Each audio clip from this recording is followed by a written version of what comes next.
The Gameday Broadcast Network is proud to present Baseball Media Day, hosted by the Ballpark, Loudoun. Baseball Media Day is brought to you by Capital Closets, a perfect solution for all of your storage needs. By Integrated Sports Medicine and Physical Therapy. Visit Robin O'Connor and her team the next time you have to get back in the game. And by Finnegan's Grill and Irish Pub, the best sports pub and grill in Ashburn. Mark Wrighte from Freedom High School, South Riding. Excited to be here today. Thanks for holding this event, first of all. Looking forward to talking about the team, but I think already just the first 5 minutes being here, seeing legendary Wayne Todd, and in the background's pretty cool, Andy, so thanks. And then young bucks like Cole Shane, who's going to have a stud team this year, so it's really fun just to be here right now, to be honest. We haven't even started. But our team did pretty good last year. We ended up winning the state championship. I say that with a little bit of ingest just because we've been pretty good. We've been to this state tournament 4 out of 9 years, so I'd like to think we have a pretty good culture and program over there. Obviously, everyone wants to win the last game, but it's farcical to think you're going to do that, multiple years in a row. So I guess if ultimately winning the state championship makes you a better team for most guys, that might be it. But for me, I just think just continually winning. And so I think the last couple of years, to be honest, I'd be just excited to sit here on Media Day. I'm not ignorant. I know it is best to win the state championship, but I'm proud of what we've done previous years. When I think back all the way to 2012 at Malacane, 2014 when we started doing it with a team that wasn't very talented in college guys, 2018 Fitzgerald, Schroeder, those guys, young Casey Cook and whatnot. So I'm excited to talk about last season as a whole. I think we played the game well in all the facets. So as far as the highlights of the season, I thought we had a pretty competitive schedule. We had a variety of arms and pitchers on the mound. We got a lot of them, a variety of innings. Somewhat, some people cynically thought maybe not enough innings. So when you go to like a district meeting or a regional meeting, I've got to compete against guys who are on the mound for 70-plus innings, and maybe the body of work of some of my guys isn't as good necessarily, which is a separate topic. Those meetings are always, intriguing. But nevertheless, we shared the wealth on the mound.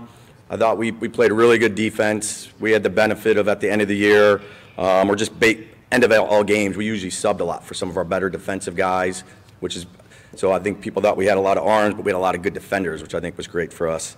And then swinging it, we had several options, so that was good. So as far as this year, we lost some guys that are off in college, but we were able to have a lot of these younger guys that are able really to step up for us. So as far as what we do, now planning and prepping, to be honest, it's probably a little underwhelming what we do sort of in the fall. So I have guys that play in 5 different showcase organizations. So we actually don't try to compete with it too much. I don't know if it's right or wrong, but over the last couple of years, we have minimal amount of practices, to be honest. It's somewhere between 3 and 4. Weight room we do 3 times a week, so that's pretty good participation. But in general, we don't get together that much in the fall, to be honest. A lot of communications. We use, all the different mediums we have right now, so we try to still stay in touch with the guys. And those practices are fun because when we have our 3 fall, because we're not around each other that much, so you get an opportunity to talk to guys, ask about how they're doing and whatnot. So now that we've had a couple days of practice, we did have a couple green days. Now when I start thinking about how it's going to look this year for us, the outlook, our pitching staff, we're going to have 4 relatively experienced guys, 3 of them going off into college, Marone, Butash, and Prohl. But Ryan Pugh's a guy that we brought up from JV and made a point to have him throw with sort of the foresight of what this year was going to be like. So we had him throwing some games for us last year, and which I think was really big for us because now for him as the 4, I don't think I'm disparaging anyone on our staff. We all probably rotate through who 1 through 4 is differently, but we have 4 guys. And then we don't have a 5th guy, which I think is a good problem to have because we have 3 or 4 other guys that want to be that 5th guy. So hopefully that bottom churning, trying to be that 5th guy, no one thinks they're going to jump in front of, say, if you're fighting for the 5th on our depth chart or 6th spot, you're not going to beat out Ryan Marone. You just want to try to beat out the 4th or 5th guy. And that creates a good, healthy, environment for us, I think. As far as the outlook for the hitters, honestly, we've got a couple guys competing at first base, both defensively and offensively. So that'll be a good little battle there. In the outfield, we have 2 open spots, so practices are really fun right now. I don't think anyone is surprised. Griffin Burkholder will be our center fielder, and I'll have a long leash offensively, so he's not going to come out. So, but those corner outfield positions are sort of wide open. And Drew Skinner's had a little bit of experience. Cal Henderson was great for us last year. But I think what's really exciting there is while Drew Skinner will be starting for us on opening day, we've got a couple guys behind him, particularly Keller, who looks like a guy. And to be honest, we were a little nervous what would happen if Skinner, broke a thumb or whatnot. But I feel very comfortable saying today that Keller, as far as 5 days of practice go, is, I think, going to be able to fill. Hopefully that we don't have any issues and we can just force those subs for camaraderie and chemistry. But I think we'll be pretty good there defensively. Christian Carver will play at short. But to be blunt, he's only playing over Lanowette because he's older. So Justin Lanowette's at third base. I think he'll be one of the best third basemen defensively in the region. We joke all the time at practice. I joke with Carver every time he comes out to take BP that maybe I'll just keep Justin there because I do think he's just as good. I just really do give a little bit more deference to him because he's older. But swinging it, I think some of those holes that we're talking about as far as first base, the corner outfield, I think it'll come down to who can swing it, and then we'll make sure they can be in the lineup defensively. I think that's as far as like any holes for us this year. I think it's filling those spots, the corner outfield and that corner first base spot. So it's ripe for competition between 3 guys. Coach Bob Duncan from Gameday Magazine. First, congratulations on the state championship last year, and thank you for your time this morning. Just to build off of that, as you get ready for the season and knowing that you've had some success, how do you keep that from going to the guys' heads, and how do you make them hungry for this coming season? Sure, that's good. We even have a healthy battle on our coach and staff because it's out there on social media, and so sometimes whether I like something or retweet something, it's a healthy battle between some of the coaches saying you got to stop doing that. And I was like, well, I'm not promoting it. There's people promoting me, and we can't be ignorant. The kids see it, and I think at the end of the day, with there's some of those mentalities. Like I think there's a real catchphrase, if you bear with me. Like people will get committed to college, or they make their varsity team, and then whether it's the parent or the coach that says, well, now the hard work starts. So that's true, but I'm also big on how about smell the roses moment for a little bit, because you only win so many times. You only make the varsity team so many times. How about you celebrate a little bit? Now, should I retweet every day when someone says we're ranked nationally? I think that'd be gratuitous. But I also think it'd be short-sighted and ignorant for all the guys from last year that got us here, or the guys that are here, not to recognize something like that. So with that being said, I think there's a healthy balance. But I don't think we haven't yet force-fed too much of humble pie, Marine type mentality. We're going to break you down and build you back up. But we are ultimately reminding them that nobody really cares who won the state championship in 2018 or 19. I obscurely picked those years because the point is usually you remember who won last year, or who won the World Series.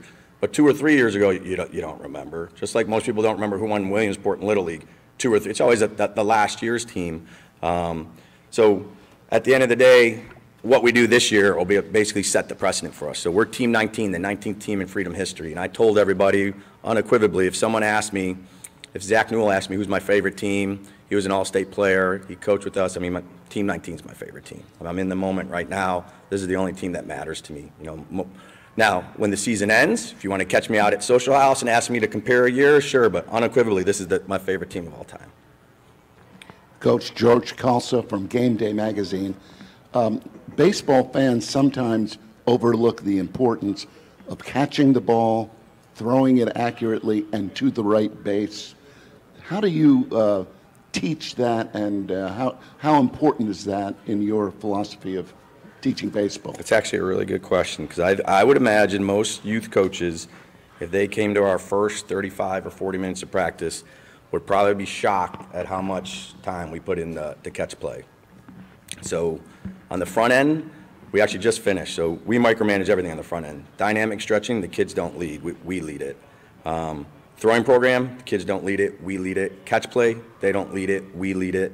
But then we gradually start giving it to them. So the point being, this coming week, there'll be some autonomy where they get that 8 minutes to go through dynamic. And we'll be off to the side watching, as long as you do it like we showed you. And then they'll start throwing, and they could do the throwing program, as long as like we showed you. They could do their catch play at the right spots, as long as they do it like we showed you. And undoubtedly, every year for the last decade, we got to come out. It's sort of like a lifeguard, like watching kids in the pool goofing around. You come out, and then you got to go back and you got to sort of provide that oversight and direction and let them know that it does matter from 120 feet while you're warming up. If you can literally hit the guy, where his glove is, it really matters if you can go and actually, show how to catch, receive, and redirect the ball. So we talk about it a lot on the front end. It gets nerve-wracking, especially with the kids getting out of school. Like, to be honest, like our practice, like if you ever wanted to come see something like a cool high school practice, I think we run a great one. But you probably shouldn't show up to like 5:10, because the first part, to your point, is it's actually catching the ball and throwing the ball. And we set that precedent, like for whatever we're going to go over, like why would we go over tandem relays if you can't catch or throw here? Like why does it matter what our first and third plays if you can't catch? So it's super important to us, and it's an everyday thing for us. So that's one thing I could tell you that we do every day is we put an emphasis on catch play. Coach Rich Kelsey with LSBR, at least one prominent Northern Virginia coach is still mad that I installed you last year as the preseason #1 instead of that individual's team. I wound up being right there. I think you've got a great mix and a great culture. Can you tell us a little bit about how you build that culture? Because I know that your program puts out 2 fall baseball teams, which is basically all the guys that you think are going to play JV and all the guys you think are going to play varsity. And every time those games come up, there are 18 people on the bench at those games ready to play, and nobody else is able to do that. What do you do to build team culture with the Freedom Eagles? So, I don't know if there's one particular thing. This would be like something like philosophical to talk to you about a long time. But I think, you'll catch me like on the front end of our season right now. I'm not a real fan of guys breaking it and saying family, team. Like there's a point when I think like the feeling has to be right for that. It's almost like someone like all of us when we like propose to our wives the first time. You ask someone out, like you got to know like the moment's right to do that, and you have to sort of feel it. And I don't know how any of us were like if you definitively knew like today's the day that this is it. I think for a team to feel that family, that culture, that team, I think it takes a little while. And for us, it's like a chemistry, like a mad scientist. We used to talk about it as a staff as far as like what are we going to do today? And some of it could be like the little bit of, start giving them a little bit of Tommy with dynamic stretching. And then the truth is prior to that, we'll tell Skinner or someone like, hey, today you guys are leaving dynamic stretching. Let's keep the guys corralled or whatnot. And whatever station we're going to, we'll coach guys up along the way. And then we just talk about, I think one of the big things, we just did this actually yesterday before practice. We don't do it every day, but we'll basically have team meetings. We're not Vanderbilt, so we don't have a big classroom. We can't always talk before we go out. But once or twice a week, we'll meet, and we actually, are dubbing them Massey moments because Ron Massey used to come out and drop knowledge on us, whether it was on the stock market or whatever it was. So we've done it before, but we're adopting his little catchphrases. And so yesterday, it was talking just like this, is about, I know they can't all be best friends. Had all the managers there too. We've got actually 5 managers, which is probably too many. And we told all the managers, like, those girls don't have to be friends. They don't have to hang out, but they won't talk bad about each other. Like, it's just like I think imagine any of us in a work environment. Like I said, you won't talk bad about anyone. You'll stick up for someone if someone does talk bad about someone, but you don't have to go out with anybody to the movies. You don't have to. You don't have to go to Moe's Mondays all as a team. Like, we're not going to make you do that. If you feel compelled to go to Moe's Monday as a team, that's your prerogative. But you're also, it's totally fine if you go within your little cliques. But just make sure the culture is such that everyone outside believes ultimately there is no friction, because ultimately we won't allow friction. I'm looking forward to my parents' meeting. Our parents' meeting comes up on Tuesday night. That's what I talked to the parents about. They're a big factor for us. We just had a parent social last night. I told them specifically, at the parents, I'll give you my shtick. They have to learn to cheer for someone else. They can't just be myopic and cheer for their own son. It makes a difference. I also will tell them they can lament to each other about why we bunt so much or why we switch pitchers too much. They can't lament to Andy when we play Stonebridge. They can't do that. That's not part of our family. You can't talk to, like, we're our family and everything's within it. So that's how it starts right there. And so I think it's just starting to build that culture of, like, let's keep all the good and bad within us. And I think like any of your households, you probably tell the same thing as far as what you keep everything really internal, the good and the bad. Coach, as the defending state champion, certainly everybody that you're going to be playing has looked at the schedule and they've circled the date that they're going to play you. Is there a particular game that you guys are looking forward to, and how do you make sure that you guys are going to be ready, because everybody's going to be bringing their best against you? Yeah, June, so I circled June. So I want to, we're playing in June, to be honest. I think we have a pretty good competitive schedule. Not to disparage anyone from another, but I don't think anyone's necessarily better than the other, because the reality is the really good teams that everyone else thinks is really good, they're going to be really good. The teams that aren't ranked in some poll somewhere, it's probably because they don't have depth. But like to your point, they do have that. They have that big arm, so they're probably going to throw it. So I think that would be really loaded, because probably the teams who, if someone did have a pragmatic ranking, whoever's not in the top 20 is probably going to be a very tough team for us to beat, I think, because there's a good chance we're probably going to get that really good arm. So like I said, I think what really matters is whoever we play in June.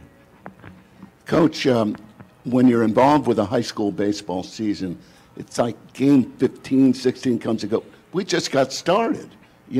How many weeks does it take for you to feel like you have a pulse? You know what the thing is with your team. So this is a good one, because I think for us it's basically post-spring break. So this year is the first time in the history of the school since it opened that we're going to a spring break tournament. And I don't know if we'll ever do it again. We honestly, we did do it because we were invited to go to a tournament, specifically. So I don't know if we'll ever get that invite again, but it's going to put a little bit of a cramp in what we like to do. And leading up to spring break, typically we always already have 4 or 5 games under our belt. We already have 2 or 3 formal inter-squads under our belt, and then we have a black and gold series, very similar like how the colleges adopt it. And we draft our teams, we put them on black versus gold, obviously. We take a couple of the JV guys that we think are the best guys. By that point, I said if we've had 4 or 5 games, 2 or 3 scrimmages, 15 practices, it's not too hard to figure out who the 2 or 3 studs are. And you have them all sort of battle it out against each other. So now you've got 2 very competitive games in our home series. The body of work we had, the practices, I think post-spring break is when we sort of get our legs a little bit. I wouldn't say it's exactly like the day we come back from spring break, but psychologically as a coach staff every year, that's where we don't put too much pressure on ourselves as far as like the 1 through, like I alluded to today, like whoever the 1 through 5 or 6 in the rotation, just figure it out after spring break. Who are batting, I just told you, like I don't know who's playing first or the corner after spring break. Like we have time, and that's where I think that's when we'll get started. Coach, I love how you use the pitchers broadly across your lineup, and you actually talked a little bit about the tension of that issue with respect to going to like regions meetings and having to stack your numbers up against someone else's. But talk about that philosophy of how you use your pitching staff and what you're trying to accomplish in the regular season with a longer look towards that circle around June. Yeah, so I mean, Lord willing, no one's going to get hurt or in trouble. They're high school kids. Yeah. But also, the reality is one of those 2 things could strike the team, whether it's one of our offensive guys or our pitchers. So I don't think there has ever been a year, and there certainly won't be this year, when somebody throws in the postseason that isn't exceptionally comfortable. So, I mean, the thought is we get into very uncomfortable moments during the middle of the season to force those innings for guys. We just did it. We did our first inter-squad, and so we threw Justin Lee. We threw Luke. Like that was the first time they're throwing against like our better guys, and we almost, to be blunt, as a staff, we argued over it because practice was running a little long. We're like, well, what? Let's just have them throw. We could just have them throw on Saturday or Monday. You start looking at the forecast. Well, no, they can't. Well, then we'll just throw a bullpen inside, and then we're like, but why are we already deviating? Like these guys have to throw at least. It's not a game yet, but no one's thrown a game. But they need to throw. They need to try to get Burkholder out. They need to try to get Edelman out.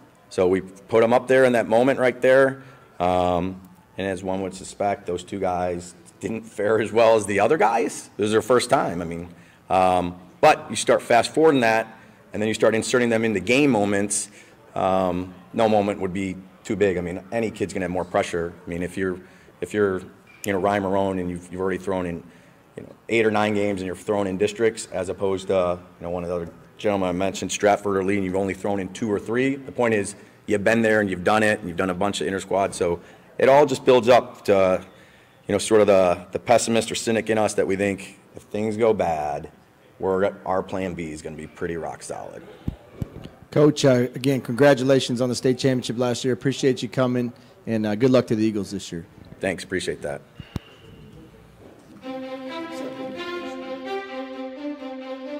This presentation of Game Day Baseball Media Day has been brought to you by the Ballpark Loudoun, the newest home for baseball training, team parties, and corporate events in Loudoun County, Virginia. Come live the experience.